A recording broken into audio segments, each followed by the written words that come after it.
A partir de agora, a gente vai entrar no novo assunto dos nossos estudos que trata de máquinas térmicas. Máquinas térmicas são, no nosso dia a dia, estão presentes nos motores dos carros, motores dos vários tipos, motores a diesel, refrigeradores e tudo isso a gente vai, máquinas a vapores, tudo isso a gente vai explorar aqui sobre máquinas térmicas, sob um escopo de abordando alguns tópicos considerados assim os mais importantes para explanar sobre esse assunto. A gente vai ver aqui sobre máquinas térmicas que elas transformam, são coisas que transformam o calor em trabalho. As máquinas térmicas elas atuam transformando o calor de uma fonte quente em trabalho útil para diversas aplicações no nosso dia a dia. A gente sempre utiliza as máquinas térmicas para atender a uma demanda, a um fim específico. A gente também vai explanar as máquinas térmicas no nosso estudo aqui, sob a ótica de analisar melhor como funciona isso. A gente vai fazer aqui um pequeno diagrama de o que são as máquinas térmicas. Elas retiram calor de uma fonte quente. Exemplo, uma fornalha, um-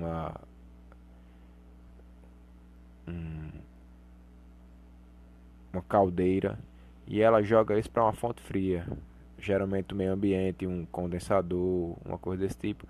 E o produto dessa troca de energia, troca de calor, vai realizar aquilo que é interessante para a gente, que é o trabalho.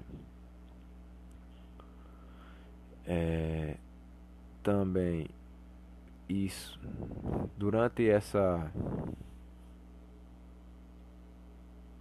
atuações, a gente lida com são processos cíclicos, que a gente vai ver que a gente vai trabalhar melhor esses ciclos mais à frente.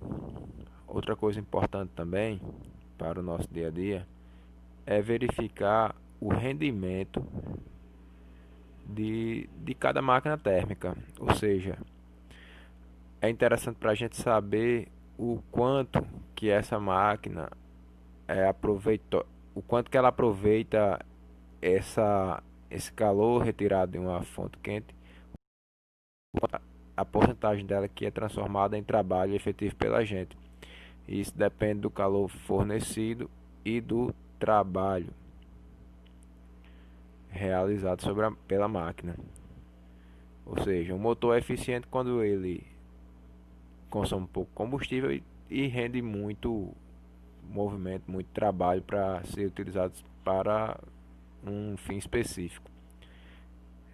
Mensurar esse rendimento é algo interessante para o nosso dia a dia.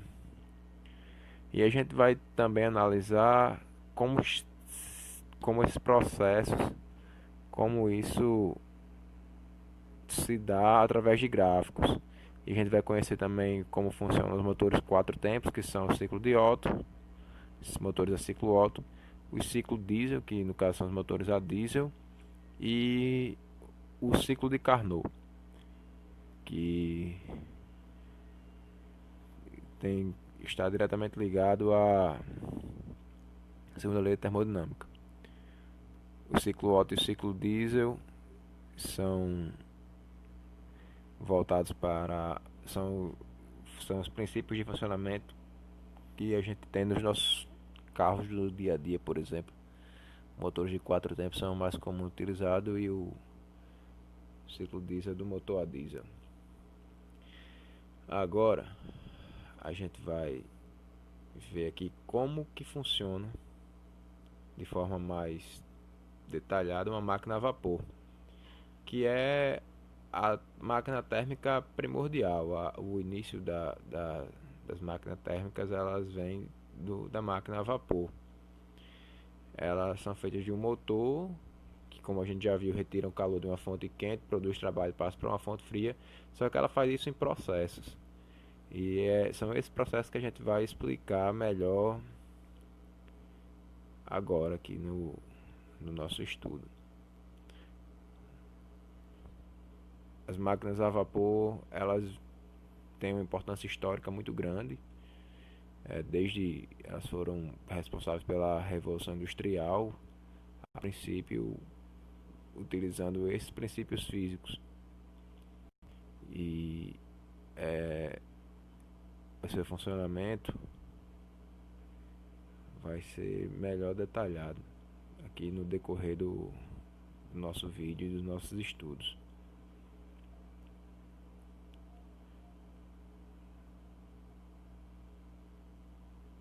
Então, a gente vai analisar melhor aqui, vamos explicar como que funciona essas máquinas a vapor. Basicamente, ela tem aqui, ó, uma etapa de uma fonte quente que recebe que ela vai estar ligada a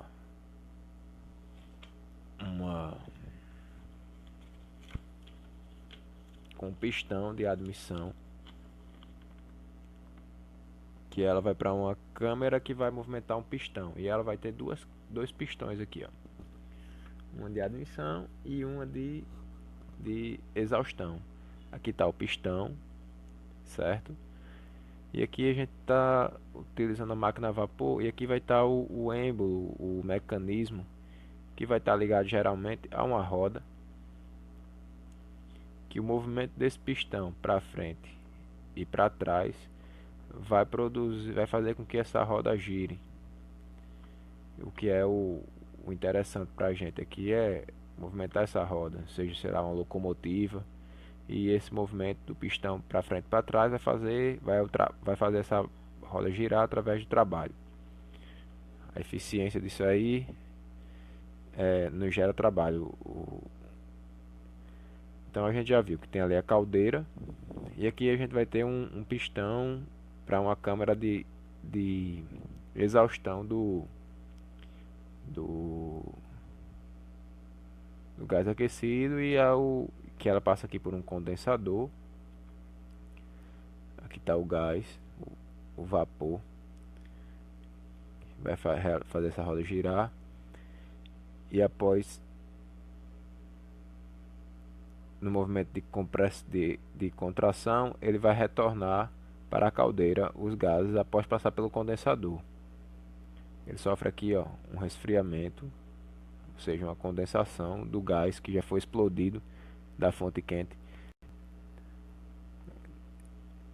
Aqui ele perde o calor e condensa, e retorna para a fonte quente, sendo esse condensador aqui chamado de fonte fria, fazendo a diferença de troca de calor. Aqui a fonte quente, que no caso da máquina a vapor é uma caldeira, certo? Ela joga o gás para dentro da câmara, produzindo trabalho em cima do... Nessa animação a gente pode explicar melhor e visualizar melhor como ocorrem os 4 tempos no motor de ciclo Otto. Aqui a gente pode analisar melhor essa situação. No primeiro momento, a gente vê que a válvula de admissão de fluido, ela vai se abrir, e a gente vai ver o movimento do pistão fazendo uma expansão, e depois, em seguida, no tempo 2, ele sendo comprimido, realizado um trabalho sobre o sistema. Agora vai começar a comprimir, e aqui, ó, a válvula de admissão admitindo gás. A gente vê agora o fluido sendo comprimido, um trabalho é realizado sobre o sistema. Agora a gente vai para o tempo 3, o tempo da explosão e da expansão abrupta. que representa o trabalho realizado pelo sistema, no tempo 3. Agora, no tempo 4, a exaustão, a liberação dos gases para a fonte fria. Mais uma vez, tempo 1, admissão pela fonte quente, compressão, explosão, liberação para a fonte fria. Como já foi mencionado anteriormente, se faz muito interessante mensurar o rendimento das máquinas térmicas. O rendimento da máquina térmica é o resultado visível para a gente, é o trabalho útil realizado pelo processo nas trocas de calores envolvidas. A gente representa o rendimento pela letra N aqui, o trabalho pela letra tal, que é isso que a gente quer saber.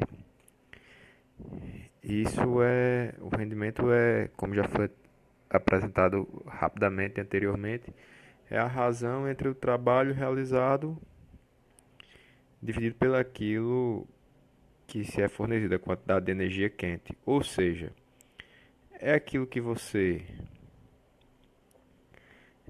recebe, né, que é o trabalho, sobre aquilo que é pago. No caso, a quantidade de calor quente, a quantidade de energia fornecida.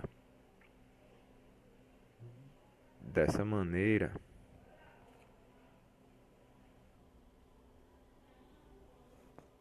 a gente consegue obter esse valor.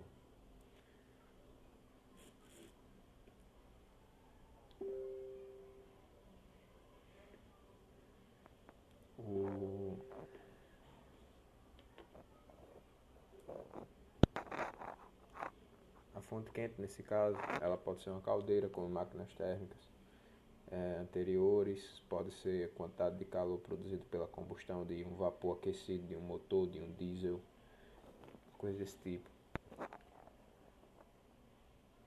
Já o trabalho mecânico, por sua vez, é a diferença entre as quantidades de calor quente e frio.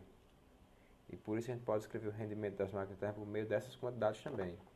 No caso, o trabalho mecânico, ele vai ficar, após ser equacionado dessa maneira, fica 1 sobre a quantidade de calor cedido para a fonte fria, dividido pelo calor da fonte quente. E isso aqui nos mostra que, de acordo com a segunda lei da termodinâmica, que uma máquina jamais vai ter 100% de rendimento. Nunca a quantidade de calor fornecida pela fonte quente vai ser igual a quantidade de calor, vai ser totalmente produzida em trabalho. A única forma disso acontecer seria se a quantidade de calor, se essa razão desse zero, e isso é impossível para a máquina ter 100% de rendimento. O mais próximo de chegar no que seria no rendimento mecânico perfeito foi apresentado por Carnot, dentro do famoso ciclo de Carnot. Sadi Carnot desenvolveu um ciclo que, ao menos teoricamente, apresenta a maior eficiência possível para uma máquina térmica que opere nas mesmas temperaturas. Ou seja, pelo teorema de Carnot, ele diz que mesmo que a máquina térmica ideal, que não dissipe nenhuma quantidade de energia em razão do atrito entre as suas partes móveis, apresenta o limite de rendimento máximo que depende da razão entre as temperaturas de sua fonte fria dadas em Kelvin. Ou seja, por mais que numa máquina térmica a quantidade de, o rendi, parte do calor cedido pela fonte quente é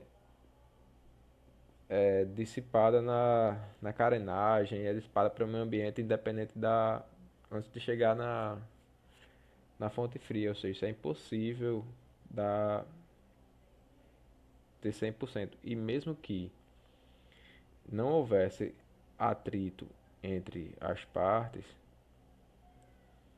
ainda assim o rendimento máximo dependeria da razão entre as temperaturas de sua fonte quente e fria dadas em Kelvin.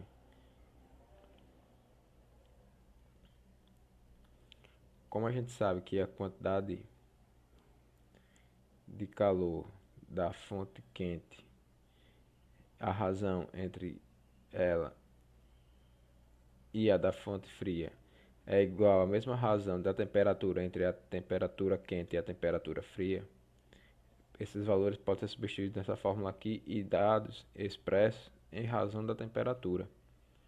No caso, a gente pode também mensurar essa quantidade através das temperaturas dadas em Kelvin.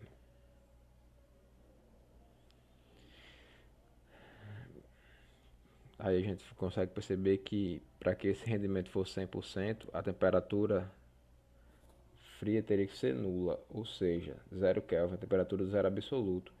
E isso é um valor impossível de chegar. De acordo com a terceira lei da termodinâmica, essa temperatura é inatingível. Agora aqui a gente vai começar a descrever como funciona o ciclo de Carnot.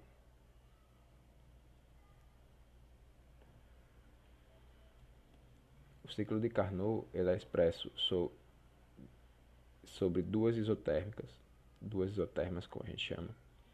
Aqui é o processo no ciclo horário, no sentido horário. Isso mensura, e não no ciclo inverso, que se fosse o inverso a gente estaria lidando com refrigeradores, como a gente vai ver mais à frente. São 4 etapas que ocorrem entre duas isotermas. E a gente vai explicar, só ajustar aqui, explicar como elas funcionam passo a passo. No gráfico entre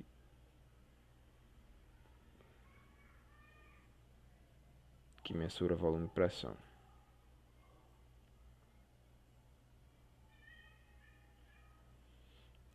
Na etapa 1, que é essa aqui, ocorre uma expansão exotérmica, ou seja, o gás começa a receber, ele começa a se expandir, mantendo uma temperatura constante e realiza trabalho e recebe calor da fonte quente. Ou seja, o gás realiza trabalho recebendo calor da fonte quente sem mudar a temperatura. Na segunda etapa, a gente está lidando com expansão adiabática, onde não há troca de calor, mesmo assim o gás ainda continua expandindo um pouquinho. Em seguida, a gente entra na etapa 3, que é uma contração isotérmica. Nessa etapa, o volume do gás diminui, sua pressão aumenta e sua temperatura permanece constante.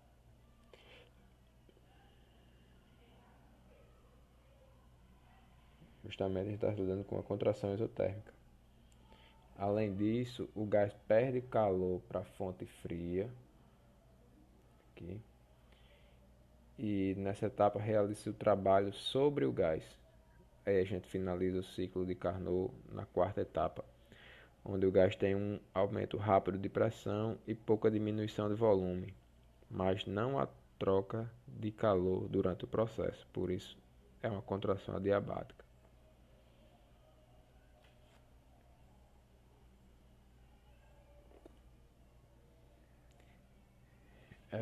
Esse ciclo de Carnot ele mensura como funcionaria uma máquina ideal, mas hoje em dia a gente vai abordar aqui rapidamente um outro ciclo de ciclo Otto. O ciclo Otto é o ciclo amplamente usado dos motores a combustão interna, que são utilizados na maioria dos veículos de passeio que nós temos hoje em dia. E apesar de não existir na prática, o ciclo Otto foi projetado para se aproximar de um ciclo de Carnot. O gráfico a seguir aqui vai mostrar as etapas do ciclo de Carnot. São dados em 5 processos. né? Que vai do 0 ao 4. Vou mensurar aqui ao 0. O processo 1. Processo 2. Aqui o gráfico de pressão e volume. Que faltou colocar aqui. Terceira etapa e a quarta etapa, onde finaliza o ciclo. Então aqui, ó, no processo 01, a gente tem uma admissão isobárica. Nesse processo a gente recebe uma mistura de ar e gasolina admitida pelo motor a uma pressão constante. Depois a gente vai do 1 a 2, do 2 a 3, 3 a 4. O processo que vai aí de 1 a 2 é uma compressão adiabática. Após o processo 01, né, como a gente já falou, é um motor de 4 tempos. Nessa etapa 01 é a etapa de admissão, é uma admissão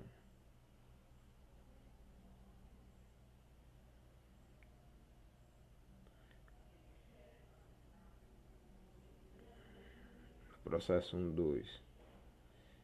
No processo 2, 3 a gente está aqui, ó, no processo de 1, 2 a gente faz uma compressão adiabática. Como falei, há um rápido aumento de pressão que é exercida pelos pistões de motor, de modo que não haja tempo para que ocorra troca de calor. Isso é muito rápido. Nessa etapa 2, 3 ocorre uma combustão a volume constante. Ou seja, é quando uma pequena fagulha produz, no caso da vela que ficam dentro da câmara de combustão, produz uma explosão controlada na mistura de ar e gasolina, no caso dos carros. Alguns usam inclusive gasolina. E o motor desce rapidamente, provocando aumento de volume. E no final desse motor de 4 tempos, a gente tem uma exaustão isobárica, onde as válvulas de exaustão se abrem e os gases são expelidos para fora. Nessa animação, a gente vai visualizar melhor o que ocorre no ciclo de Carnot, comparando o movimento do pistão do lado esquerdo e as trocas de calores entre as fontes quentes e fonte fria, e visualizando o que foi mostrado, analisando de acordo com o gráfico mostrado à direita. No primeiro momento, a gente está vendo aí a isotérmica, onde existe a expansão. A gente está aumentando o calor da fonte quente, está havendo uma expansão do gás, é uma expansão isotérmica. Em seguida, a gente vai para a etapa 2 do gráfico, onde vai ter a expansão adiabática, ou seja, não há troca de calor. A gente visualiza aqui, ó, a quantidade de calor vermelha da fonte quente já foi cedida, dá para ver isso na barra abaixo.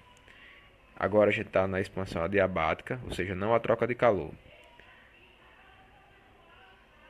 O volume chegou no limite máximo e agora ele vai começar a devolver, diminuir o volume e jogar esse calor para fora, que a gente vai chegar aí na contração isotérmica. É quando a quantidade de calor é liberada para a fonte fria.